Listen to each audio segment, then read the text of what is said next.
जैसा कि आपको पता है, चुनाव परिणाम आने के बाद पश्चिम चंपारण गांधी विद्यार्थी आश्रम, जहां से इस पूरे अभियान की शुरुआत आज से 3 साल पहले हुई थी, वहाँ जन स्वराज के कुछ साथियों ने, हम लोगों ने 1 दिन का मौन उपवास रखा था और उसके बाद ये घोषणा की थी कि बिहार को बदलने का जो संकल्प है, बिहार के नवनिर्माण का जो संकल्प है, उससे हम लोग बिल्कुल पीछे हटने वाले नहीं हैं और पूरी दृढ़ता से, ईमानदारी और शुद्धता से आने वाले वर्षों में फिर उतनी ही ताकत से उसके लिए लगेंगे।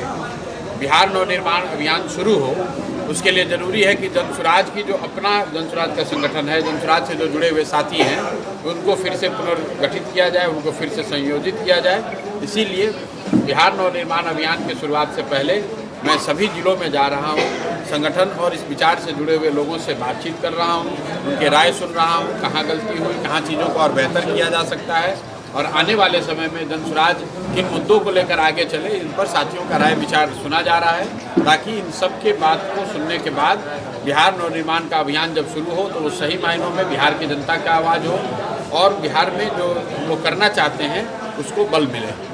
सर, पंचायत चुनाव लड़ना क्या पार्टी का तय कर लिया है कि अब रणनीति बन रहा है? देखिए, जैसा मैंने पहले भी कहा, अगर पदयात्रा के दौरान आपने मेरे वक्तव्यों को सुना होगा तो हम लोग शुरू से ये कहते रहे हैं कि बिहार में अगर आप व्यवस्था में आमूल शुरुआत परिवर्तन लाना चाहते हैं, बदलाव लाना चाहते हैं, तो हर हालत में सिर्फ एमएलए और एमपी सांसद बदलने से नहीं होगा। आपको व्यवस्था नीचे से लेकर ऊपर तक सड़ गई है। बिहार तब सुधरेगा जब हजारों अच्छे लोग वार्ड सदस्य बने, जब हजारों अच्छे लोग मुखिया सरपंच बने, तभी तो भ्रष्टाचार रुकेगा, तभी निचले स्तर पर सरकारी व्यवस्था सुधरेगी।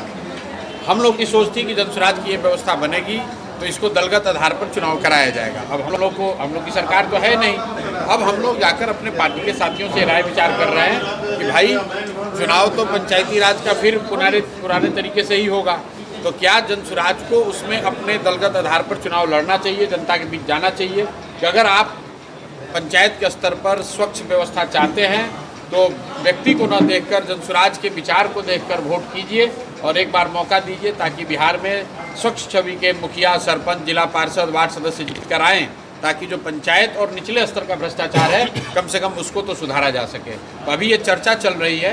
44 जिलों में मैं जब बैठकें अपनी पूरी कर लूँगा, पार्टी के सभी वरीय साथी बैठेंगे, तो अप्रैल या मई में इस पर निर्णय औपचारिक तौर से लिया जाएगा। शराबबंदी को लेकर क्या कहेंगे? अभी विधानसभा में जो आवाज बिल्कुल जो पहले से कहा हुआ है वही बात अभी भी कह रहे हैं।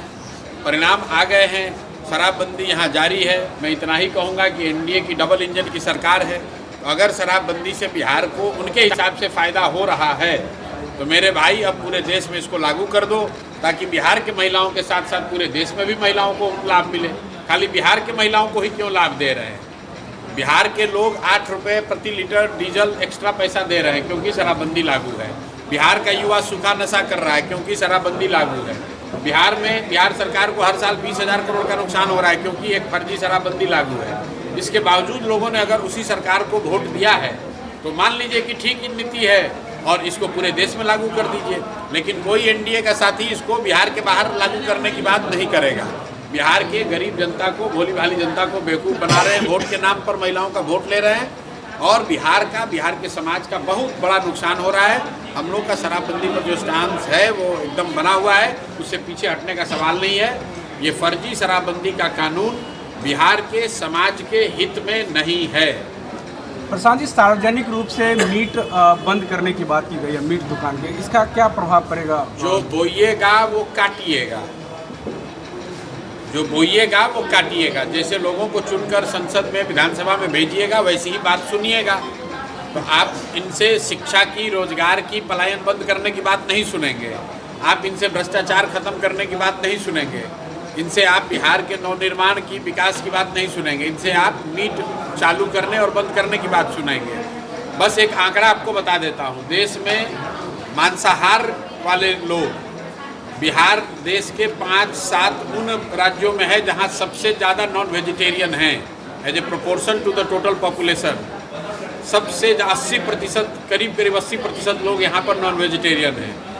तो जो बेच रहा है उसको लाइसेंस मिलना चाहिए, सफाई होनी चाहिए, शुद्धता होनी चाहिए, वहाँ तो ठीक है, लेकिन अगर उसको आप समाज को जाति धर्म के नाम पर बांटने के लिए कर रहे हैं, आपस में लड़ाने के लिए कर रहे हैं, तो वो गलत है और जो लोग कर रहे हैं आपको और जनता को मालूम है कि वो क्यों कह रहे हैं। यूजीसी पे आपकी पार्टी क्या स्टैंड रखती है, क्योंकि यूजीसी खुद मानती है कि 118% भेदभाव बढ़ा है। यूजीसी पर जिन लोगों को हमने चुनकर सरकार में बैठाया है, उन्होंने ही यूजीसी का कानून लाया है और वो अभी जो मामला है विचाराधीन है कोर्ट को निर्णय देने दीजिए, उसके बाद उस पर बताया जाएगा। प्रशांत जी, कल चौकीदार दफादार पर लाठी चार्ज हुआ है, क्या लग रहा है? फिर वही बात है मेरे भाई, चौकीदार दफादार हो, आंगनवाड़ी सेविकाएं हो, बच्चे हो, महिलाएं हो, किस पर लाठी नहीं चला है। लेकिन लोगों ने लाठी खाने के बाद भी उसी नीतीश कुमार, उसी एनडीए को वोट दिया है। तो अगर आप लाठी चलाने वाली सरकार को चुनेंगे तो लाठी ही खाएंगे। कबीर मठ का लगभग करोड़ों जमीन